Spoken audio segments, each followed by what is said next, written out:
This morning, Joe Biden and Donald Trump ramping up their attacks on one another, engaged in verbal battle from Wilmington, Delaware to Wilmington, North Carolina. I know a 78-year-old that's not so sharp. Get off Twitter and start talking to the congressional leaders in both parties.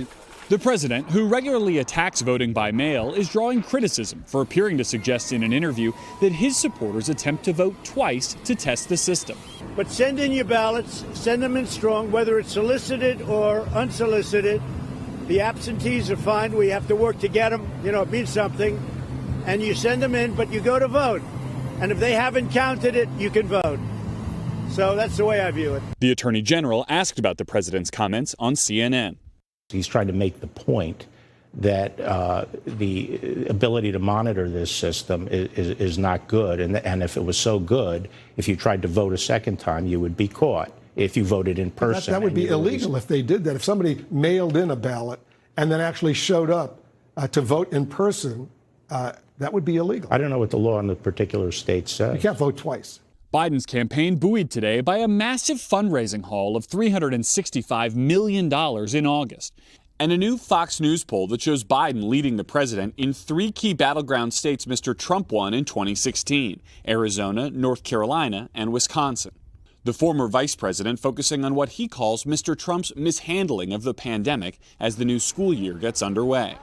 If President Trump and his administration had done their jobs early on with this crisis, American schools would be open, and they'd be open safely. This is an emergency, Mr. President. This is an emergency. Today, Biden visits Kenosha, Wisconsin, where he'll meet with the family of Jacob Blake. President Trump visited the city Tuesday to meet with business owners and law enforcement.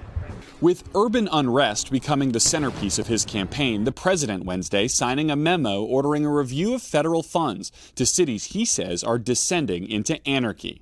The memo reads in part, "My administration will not allow federal tax dollars to fund cities that allow themselves to deteriorate into lawless zones." Among the places he mentions, Portland, Seattle, and New York. New York Governor Cuomo called the move an illegal stunt and said the president is no longer welcome in the Big Apple.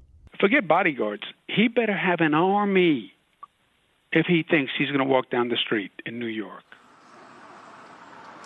And overnight, a spokesperson for the Trump campaign tried to further clarify the president's comments about voting twice, saying if supporters want to vote absentee, they should do so, but then follow up with their local registrar or clerk to make sure the vote is counted, guys. Garrett, you're standing there in Pennsylvania. State President Trump won by a sliver in 2016. He'll be there again tonight. What is the state of the race there? Well, the president got what amounts to good news for his campaign yesterday, a new poll showing him within punching distance in Pennsylvania, down just 4 points. As you said, Willie, he only won this state by a point last go-around, so it's going to be a major battleground, and you don't have to take my word for it. 3 out of the 4 candidates on the ticket will be in this state before the week is over. All right, Garrett Haake in Pennsylvania. Garrett, thanks so much.